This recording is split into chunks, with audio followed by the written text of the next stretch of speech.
नमस्कार साथियों, कैसे हैं आप। आशा करता हूँ ठीक होंगे। स्वागत है आपका अपने परिवार प्रकाश क्लासेस में। मैं आपके लिए ईवीएस पर्यावरण अध्ययन की क्लास लेकर आया हूँ जो इम्पोर्टेंट क्वेश्चंस लिए गए हैं। आप वीडियो को पूरा वॉच करें। छोटी सी वीडियो होगी आपके लिए। आप इस वीडियो को ज़्यादा से ज़्यादा शेयर कर दें। चैनल को सब्सक्राइब कर लें। आने वाले हर एग्जाम की तैयारी प्रकाश क्लासेस के साथ बिल्कुल मुफ्त में होगी। चलिए तो बिना समय गवाए हुए स्टार्ट करते हैं। पहला क्वेश्चन आपकी स्क्रीन पर। ईवीएस कक्षा में समूह में सीखने का क्या उद्देश्य है। समूह का मतलब होता है कि इसको जो क्लास होती है, क्लास में बच्चों को छोटे छोटे भागों में डिवाइड कर देते हैं और बच्चे सीखते हैं। तो छात्रों को आसानी से प्रबंधित करना और वर्कलोड को कम करना। क्या लड़के और लड़कियां अलग अलग सीख सकते हैं क्या क्या ये होगा। कम और उच्च प्रदर्शन करने वाले छात्रों को अलग करना और उपचारात्मक शिक्षण देना। सहयोग के मूल्यों को लागू करने और एक साथ काम करने के लिए प्रत्येक बच्चे को सक्रिय रूप से भाग लेने और सीखने में सक्षम बनाना। तो कहीं ना कहीं हमारा राइट आंसर यही होगा। मूल्यों को लागू करेंगे और एक साथ काम करने के लिए प्रत्येक बच्चे को सक्रिय रूप से भाग लेने के लिए सीखने में सक्षम बनाएंगे। ठीक है, यही समूह का मेन उद्देश्य होता है। अगले क्वेश्चन की तरफ बढ़ते हैं। अगला क्वेश्चन क्या है। भारत में बिहार के सापेक्ष जम्मू कश्मीर और गोवा की स्थिति क्या है। यह आपका मैप होगा। ठीक है, तो जम्मू कश्मीर आपका कहाँ होगा। जम्मू कश्मीर कहीं ना कहीं ये ऊपर होगा। ठीक है, और बिहार के सापेक्ष बिहार आपका ये यूपी रहा और ये आपका क्या रहेगा, बिहार रहेगा। ठीक है, गोवा आपका इधर रहेगा भैया, गोवा। ठीक है, और बिहार के सापेक्ष जम्मू कश्मीर और गोवा की स्थिति, तो आपको ऊपर जाना पड़ेगा। कहाँ जाना पड़ेगा, ऊपर। उत्तर जाना पड़ेगा। क्या उत्तर और पश्चिम में जाना पड़ेगा, बिल्कुल भैया। और दक्षिण और पश्चिम में जाना पड़ेगा, ये हो जाएगा। क्या यही राइट आंसर होगा, बिल्कुल यही राइट आंसर हो जाएगा। ये आप समझ गए होंगे। ठीक है, आपको वीडियो पसंद आए तो लाइक करें, शेयर कर दें, चैनल को सब्सक्राइब कर लें। आने वाले हर एग्जाम की तैयारी प्रकाश क्लासेस के साथ बिल्कुल मुफ्त में। ये आपका ही परिवार है, इसे बनाने में मदद करें।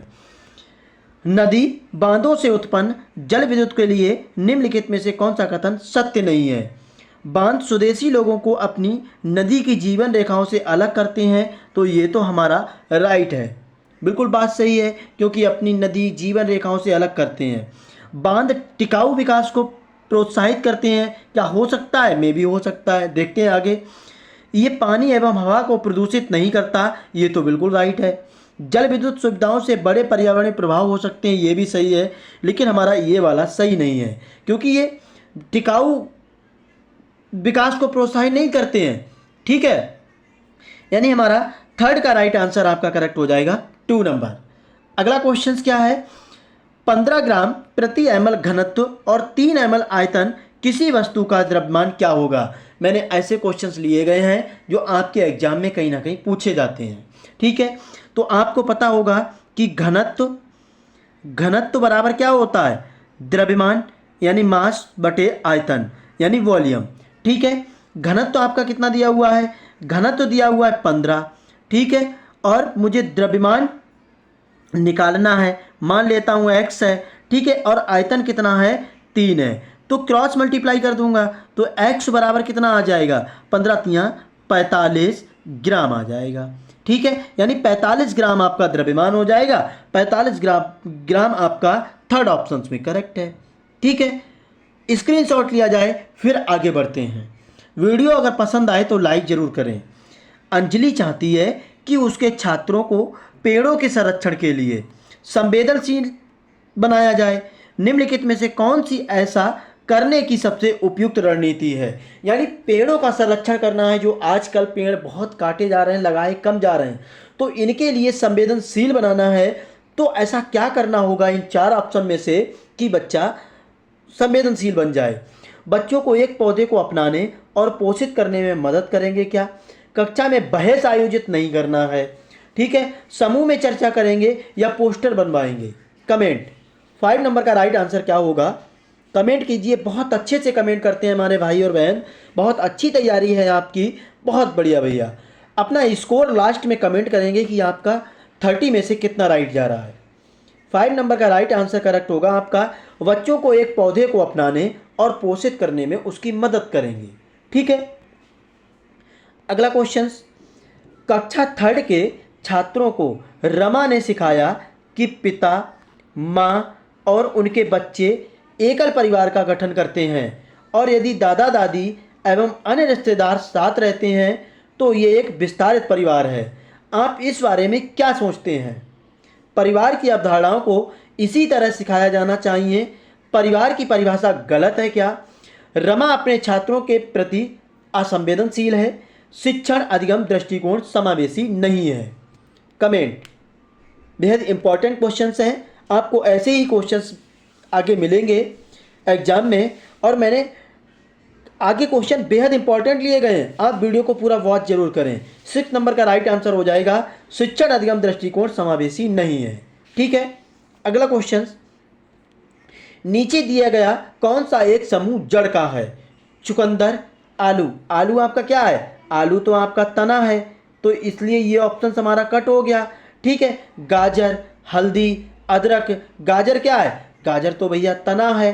क्या तना है? जड़ है। हल्दी एक क्या हो जाती है? तना हो जाती है। ठीक है, ये तो हमारा होगा नहीं। ठीक है, बिल्कुल तना हो जाएगा। अब शकंदर, मूली, हल्दी। हल्दी आ गया, ये ऑप्शन दोनों कट हो गए। गाजर, चुकंदर, मूली, तो ये आपके कहीं ना कहीं जड़ हैं। ठीक है, यानी 7 नंबर का राइट आंसर आपका 4 करेक्ट हो जाएगा। अगले क्वेश्चन,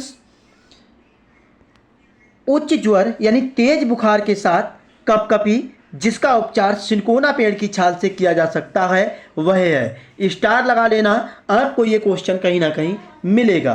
क्या म्यादी बुखार बनेगा, मलेरिया बनेगी, चिकनगुनिया या डेंगू? कमेंट। तेज बुखार आ रहा है तो कहीं ना कहीं हम मलेरिया की बात करेंगे, क्योंकि मलेरिया में आपको ठंड लगती है। ठीक है, अगला क्वेश्चन, पर्यावरण अध्ययन कक्षाओं में सेकंड से 5 के लिए एक विषय क्षेत्र है जो संकलित करता है, विज्ञान की अवधारणाओं और मुद्दों को समझाने की कोशिश करता है। पर्यावरण शिक्षा सामाजिक अध्ययन और विज्ञान की अवधारणाओं और मुद्दों को समझाने की कोशिश करता है। विज्ञान और सामाजिक विज्ञान की अवधारणाओं और मुद्दों को, या पर्यावरण शिक्षा विज्ञान की अवधारणाओं और मुद्दों को? 9 नंबर का राइट आंसर आपका करेक्ट हो जाएगा। पर्यावरण शिक्षा सामाजिक अध्ययन और विज्ञान की अवधारणाओं और मुद्दों को संकलित करता है। ठीक है, वीडियो आपको पसंद आए तो लाइक कर दें, शेयर कर दें। निम्नलिखित में से क्या पर्यावरण अध्ययन में बच्चों के द्वारा ज्ञान की रचना में महत्वपूर्ण है? बच्चों का सक्रिय भाग लेना, बच्चों के समुदाय के सदस्य होना, पर्यावरण अध्ययन की पाठ्य पुस्तकें या पर्यावरण अध्ययन की पाठ्य पुस्तकें में दी गई व्याख्या और परिभाषा। तो ये कूट आपको दिया गया है, इसमें कौन सा राइट होगा? 10 नंबर का राइट आंसर करेक्ट हो जाएगा आपका, बिल्कुल क्या हो जाएगा? ए और बी, सी। पर्यावरण अध्ययन की पाठ्य पुस्तक में दी गई व्याख्या और परिभाषा को इंपॉर्टेंट नहीं मानेंगे। बच्चों में सक्रिय भाग लेना है, समुदाय के सदस्य और अध्ययन की पाठ्य पुस्तकें। ठीक है, अगला क्वेश्चन, पर्यावरण अध्ययन में बच्चों को जोड़ने की सबसे प्रभावशाली युक्ति क्या है? पाठ्य पुस्तक का गठन करना, शिक्षक द्वारा व्याख्याएं करना, कक्षा निर्देशन या किस्से कहानियां सुनाना? बच्चों को जोड़ना है पर्यावरण की क्लास में भैया, क्या होगा? 11 नंबर का राइट आंसर करेक्ट हो जाएगा। किस्से और कहानियां सुनाएंगे, कहानियों के माध्यम से बच्चे बहुत जल्दी चीज़ों को सीखते हैं। अगला क्वेश्चन, निम्नलिखित में से कौन सा वर्तमान पर्यावरण अध्ययन पाठ्यक्रम के 6 मुख्य थीमों में से एक नहीं है? आवास, हम चीज़ें कैसे बनाते हैं, काम और खेल या भोजन? पर्यावरण की मुख्य थीमें कितनी हैं? तो 6 हैं। कौन कौन सी हैं? परिवार एवं मित्र है, परिवार एवं मित्र। ठीक है, ये एक हो गई भैया। ठीक है, भोजन, ठीक है, पानी एवं आवास। ठीक है, आवास है। ठीक है, बिल्कुल। यात्रा है, आपकी यात्रा है। और हम चीज़ें कैसे बनाते हैं, हम चीज़ें कैसे बनाते हैं। ठीक है, तो इतनी थीमें हैं, ये देख लीजिए। भोजन भी है, आवास भी है, हम चीज़ें कैसे बनाते हैं, लेकिन काम और खेल की कहीं बात नहीं की गई है। ठीक है, आपका 12 नंबर का राइट आंसर सी करेक्ट हो जाएगा। अगला क्वेश्चन देखिए, निम्नलिखित में से कौन सा एक पर्यावरण अध्ययन के संबंध में सच नहीं है? पर्यावरण अध्ययन बाल केंद्रित अध्ययन है। पर्यावरण अध्ययन बच्चों को अपने परिवेश को खोजने का अवसर देता है। पर्यावरण अध्ययन वर्णनों और परिभाषाओं पर बल देता है। पर्यावरण अध्ययन की प्रकृति एकीकृत है। सच नहीं है, बाल केंद्रित है तो ये तो बात सही है। पर्यावरण अध्ययन बच्चों को परिवेश को खोजने का अवसर देता है, ये भी सही है। परिभाषाओं पर बल नहीं देता, एकीकृत करता है भैया, लेकिन ये हमारा राइट आंसर हो जाएगा, हमसे नहीं पूछा है, तो 30 नंबर का राइट आंसर सी करेक्ट हो जाएगा। अगला क्वेश्चन, निम्नलिखित में से क्या पर्यावरण अध्ययन में आकलन के लिए संकेत नहीं है? आपको एग्जाम में नहीं पे बड़ा ध्यान देना है, ठीक है। अगर नेगेटिव पूछा है तो नेगेटिव, पॉजिटिव पूछा है तो पॉजिटिव आंसर। सहभागिता तो होनी चाहिए, क्या प्रश्न पूछना भी होना चाहिए, न्याय और समानता के प्रति सरोकार भी होना चाहिए, लेकिन याद नहीं करना है, चीज़ों को रटना नहीं है। याद करना, रटना, कंटेस्ट करना, केवल ये नेगेटिव पॉइंट है, ठीक है। अगला क्वेश्चन, पर्यावरण अध्ययन में शिक्षकों के द्वारा बच्चों को स्वयं अपने आकलन के लिए अवसर देना चाहिए। ये कैसा आकलन होगा? सीखने के समान आकलन होगा, सीखने के लिए समान आकलन होगा, आकलन सीखने का आकलन करना है, या सीखने के लिए आकलन करना है, या CCE होगा? कमेंट। 15 नंबर का राइट आंसर कहीं ना कहीं आपका करेक्ट हो जाएगा। आकलन सीखने का आकलन है, ठीक है, ये सीखने का आकलन है, ये आप ध्यान रखेंगे। अगला क्वेश्चन, निम्नलिखित में से कौन पर्यावरण अध्ययन का उद्देश्य नहीं है? परिवेशीय मुद्दों पर जागरूकता का विकास करना, बच्चों को स्वयं अपने हाथों से कार्य करने और खोजने की क्रियाकलापों से जोड़ना, बच्चों को पाठ्य पुस्तक की परिभाषा प्रदान करने के लिए प्रोत्साहित करना, या बच्चों को जिज्ञासा और सृजनात्मकता का पोषण करना। 16 नंबर का राइट आंसर आपका बच्चों को स्वयं अपने हाथ से कार्य करने और खोजने के क्रियाकलापों से जोड़ना। अगला क्वेश्चन, निम्नलिखित सीखने के कौन से सिद्धांत का पर्यावरण अध्ययन में अनुसरण होता है? अज्ञात से ज्ञात, ज्ञात से अज्ञात, वैश्विक से स्थानीय, अमूर्त से मूर्त की ओर। तो सीखने के सिद्धांत जो होते हैं 70 नंबर का, पहले ज्ञात चीज़ों को बताएंगे, फिर अज्ञात की ओर लेके जाएंगे, ठीक है। अगला क्वेश्चन, निम्नलिखित में से कौन सा पर्यावरण अध्ययन में सीखने का रचनात्मक आकलन का साधन नहीं है? वर्णन अभिलेख, वार्षिक उपलब्धि परीक्षण, पोर्टफोलियो, या क्रम निर्धारण मापनी? कमेंट। 80 नंबर का राइट आंसर आपका वार्षिक उपलब्ध परीक्षण नहीं होता है, ठीक है।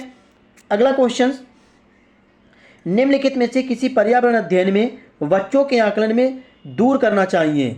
आकलन के संकेत का उपयोग, बच्चों के सीखने के गुणात्मक आकलन, बच्चों के उत्तरों को सही या गलत में आकलन, या कक्षा 5 के पर्यावरण पाठ पुस्तक में प्रत्येक पाठ के अंत में दिए गए आज हमने क्या सीखा पर चर्चा करना। आकलन दूर करना चाहिए। 19 नंबर का राइट आंसर आपका बच्चों के उत्तरों को सही या गलत में आकलन करना चाहिए। बच्चे ने सही आंसर दिया है तो सही बताएंगे, अगर गलत दिया है तो गलत बताएंगे, लेकिन उसका आंसर सही देंगे, ठीक है। अगला क्वेश्चन, सामुदायिक महत्वपूर्ण शिक्षण और अधिगम संसाधन है क्योंकि ये सस्ता और सुलभ है, बुजुर्ग लोग विद्यमान और इसके पास समय है, ये वास्तविक स्थिति में सीखने का अवसर प्रदान करता है, कोई भी समुदाय में उपलब्ध समस्त ज्ञान को बिना आलोचन के स्वीकार कर सकता है। 20 नंबर का राइट आंसर आपका करेक्ट होगा, ये वास्तविक स्थिति में सीखने का अवसर प्रदान करता है। अगला क्वेश्चन, पर्यावरण शिक्षण अधिगम में कक्षा में प्राप्त अधिगम को विद्यालय के बाहर के जीवन से जोड़ने और इसे समृद्ध करने का तात्पर्य क्या है?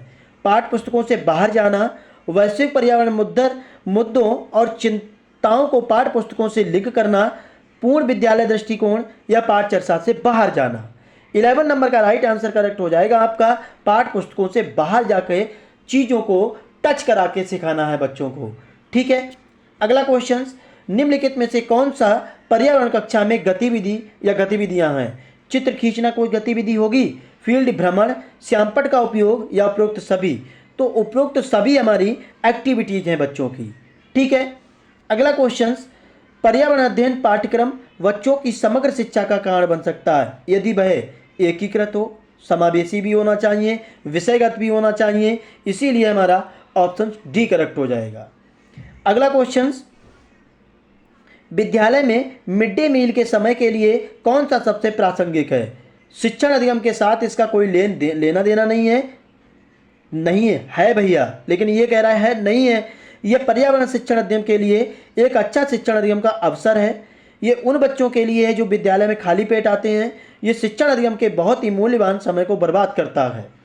तो ये मूल्यवान समय को बर्बाद नहीं करता है। हमसे निगेटिव पूछा है, कौन सा सबसे प्रासंगिक है? 24 का राइट आंसर क्या होगा? ये पर्यावरण शिक्षण अधिनियम के लिए एक अच्छा शिक्षण अधिनियम का अवसर है।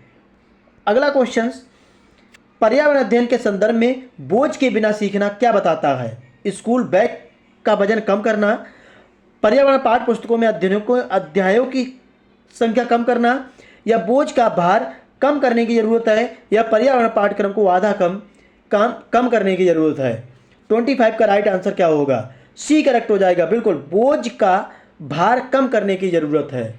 ठीक है, देखा होगा कि छोटे बच्चे कितना बोझ लेके जाते हैं। अगला क्वेश्चन, दाची-गाम राष्ट्रीय उद्यान निम्नलिखित में से किससे संबंधित है? कस्तूरी मृग से संबंधित है, गोल्डन ओरियल, या येलो थ्रोटेड मार्टन, या होंगल, या कश्मीरी स्टैग? तो ये कहीं ना कहीं आपका होंगल या कश्मीरी स्टैग से संबंधित है। दाची-गाम आपका कहाँ है? जम्मू एंड कश्मीर में है। ठीक है, अगला क्वेश्चन, येलोस्टोन नेशनल पार्क स्थित कहाँ है? कनाडा में, कोलंबिया में, केन्या में, या संयुक्त राज्य अमेरिका में? 27 का राइट आंसर आपका संयुक्त राज्य अमेरिका राइट हो जाएगा। अगला क्वेश्चन, भारत में अवस्थित होने वाला पहला राष्ट्रीय उद्यान क्या होना? काजीरंगा राष्ट्रीय पार्क, हेमिस राष्ट्रीय पार्क, राजाजी राष्ट्रीय पार्क, जिम कॉर्बेट? तो जिम कॉर्बेट कहाँ है आपका? जिम कॉर्बेट कहाँ है? उत्तराखंड में है। कहाँ? उत्तराखंड में है, ये भी आप ध्यान रखना। ठीक है, और काजीरंगा कहाँ है? असम में है आपका, ये भी पूछा जाता है। ठीक है, हेमिस राष्ट्रीय पार्क आपका कहाँ है? लद्दाख में है, लद्दाख में है। ठीक है साथियों, और राजाजी कहाँ है? राजाजी भी आपका उत्तराखंड में है, उत्तराखंड में है। ठीक है, फिलहाल इसका आंसर जिम कॉर्बेट राष्ट्रीय पार्क हो जाएगा। अगला क्वेश्चन, नंदा देवी जीव मंडल किस राज्य में स्थित है? नंदा देवी छत्तीसगढ़, असम, हिमाचल, या उत्तराखंड? तो ये आपका उत्तराखंड में राइट हो जाएगा। लास्ट क्वेश्चन इस वीडियो का, काजीरंगा राष्ट्रीय उद्यान किस लिए जाना जाता है? गैंडे के लिए, बाघ के लिए, पक्षी के लिए, या शेर के लिए? कमेंट, आपका ये होमवर्क है, आप कमेंट करेंगे भैया। ठीक है, कमेंट करेंगे इस क्वेश्चन का आंसर। वीडियो आपको कैसी लगी एक बार कमेंट जरूर करना। वीडियो पसंद आई हो तो लाइक करें, शेयर कर दें, चैनल को सब्सक्राइब कर लें। आने वाले हर एग्जाम की तैयारी प्रकाश क्लासेस के साथ बिल्कुल मुफ्त में। जय हिंद साथियों।